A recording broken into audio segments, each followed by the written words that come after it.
Hello, it's Enigma Hood, and I'm gonna have to talk about 3D Realms again. We are hearing new bits and pieces of information coming out about Duke Nukem Forever, and I really should talk about it.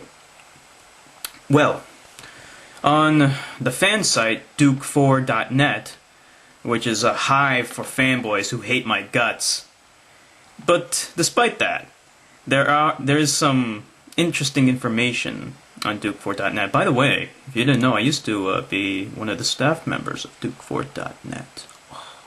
You didn't know that one, did you? Well, what happened? What happened to cause 3DR to fold? Well, some new information has come in, and I'm just going to read off the checkpoints, so to speak, the key facts. Okay, George and Scott own equal parts of 3D Realms. See, I knew that already. That's number one. Number two, Duke Nukem Forever taking forever to make costs tons of money. We all know that. No big surprise. What I'm surprised is how they were able to get away with this for 13 years. Now, number three, Scott, who is arguably the smarter businessman, gets tired of this over time and doesn't want to dump his money into it anymore. Okay, Scott looks into, this is number four, and Scott looks into things like Radar Group and the newly launched Apogee Software LLC and leaves 3D Realms in George's hands. So I guess basically this leads into point number five, which says Scott is still technically a manager at 3D Realms, but is effectively done with 3D Realms at that point. Now, I wonder what that means in terms of profits. I mean, is he going to receive money when Duke Nukem Forever ships? I mean, how did they agree to that? That you can just apparently just leave, but you still own 3D Realms, and you're still a manager there. I mean, what kind of company is this that you can just get up and walk away in the middle of development, you know? And oh, but you still own 3D Realms. I'm gonna leave. I'm not gonna invest money in this anymore. But you guys carry on in the trenches. You know, I'm just gonna fuck you all over. You see, this is how 3D Realms operates.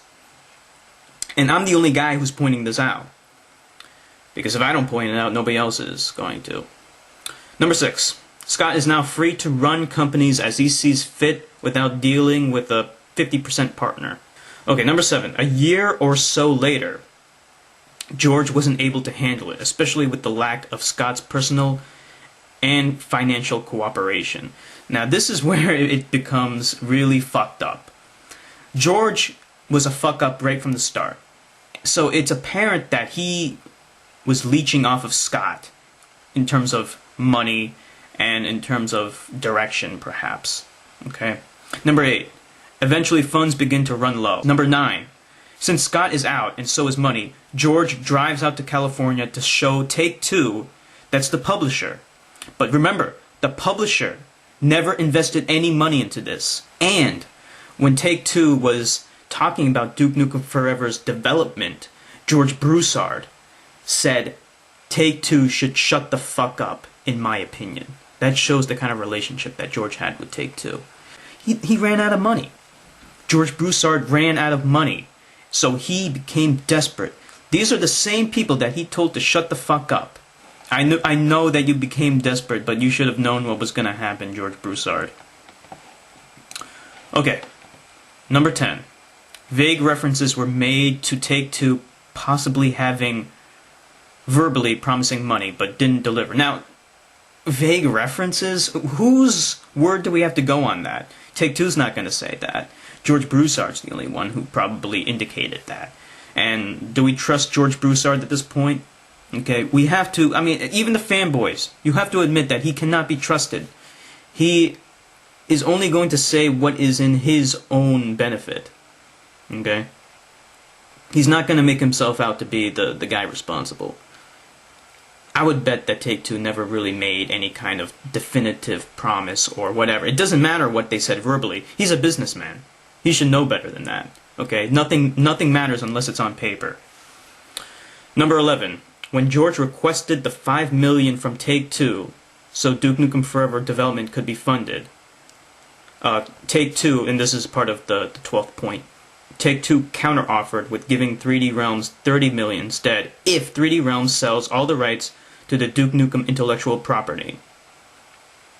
Because remember, Take-Two only has the publishing rights for this specific game. Now, at this point, George reveals his own greed and his own stupidity. He refused this. And this is the 13th point. He refused this and decides to keep the Duke IP and shuts down the company. And of course, they go on life support. Greed. Greed is the only thing that we can say about George Broussard's behavior at this point. This was a ridiculous offer to ask Take-Two after he... This is after he insulted them, by the way. For $5 million to finish Duke Nukem Forever. I'd say that was a pretty reasonable offer by Take-Two, considering the relationship that they had. You don't fuck over your publisher like that and tell them to shut the fuck up and then go beg them for money. And then reject their reasonable, very reasonable counter-offer of $30 million to buy the Duke Nukem IP. Okay, that was just greed on your part, and greed fucks over all of us. Okay, but let's continue. The purpose of not selling the IP is because Duke Nukem IP still has potential to make money, and it is their trademark. It would be like as if id sold the Doom IP. Well, you know, I would agree with you, except the Duke Nukem IP no longer has that kind of value. Okay, now at its heyday, after Duke Nukem 3D came out and Duke Nukem 3D was at the peak of its popularity, I would agree with you. However, given the state of the economy, and given the fact that it has been so long since we had a legitimate Duke Nukem game released, it has faded from the public eye. It is not as popular as it once was. Yes, it was once that popular. It was once that valuable. However, the value has gone down. It has diminished drastically, and you only have yourself to blame for that. And I'm being honest with this. Okay. So, number 16 was, apparently 3DR, or at least George, had plans to contact other companies to make similar requests. I'm sorry, number 15. George is said to have previously went to id Software and Epic in an attempt to deal with funding for them, but it was turned down. And number 16 states that he went to other companies as well. They turned him down. So he probably asked for a similar amount of money to finish Duke Nukem, and the fact of the matter is their money was tied up in other projects, and they just were not interested. For $5 million, you're finishing Duke Nukem Forever to them is not worth $5 million.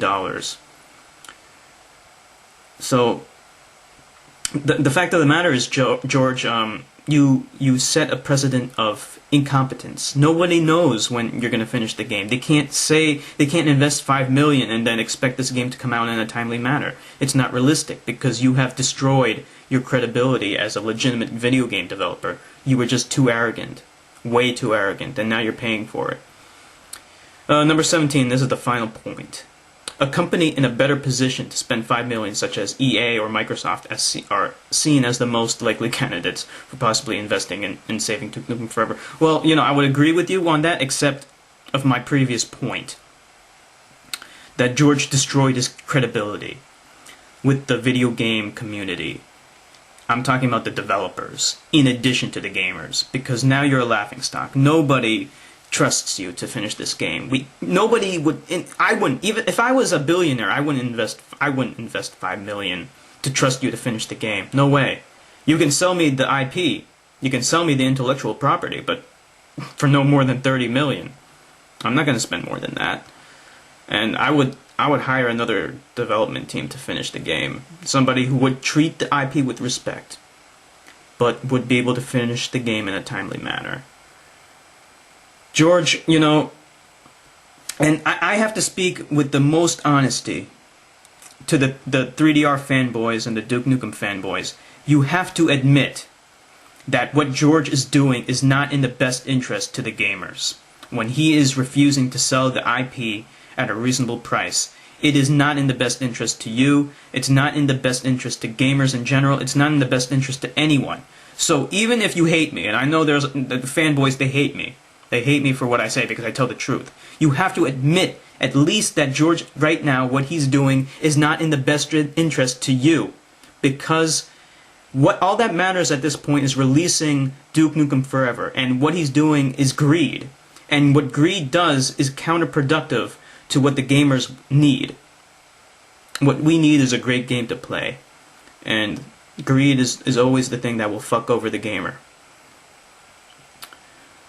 I suggest that all fanboys, all people who care about this franchise, Duke Nukem, to voice your opinions to George. You know, get in contact with him through email and say to him that, look, stop being greedy. Make a deal with someone who will treat the intellectual property with respect and sell them the IP rights. You have to do this because it is in the best interest to the gamers. At this point, you are only being greedy and thinking of yourself. Do the right thing. And that's all I have to say about this right now.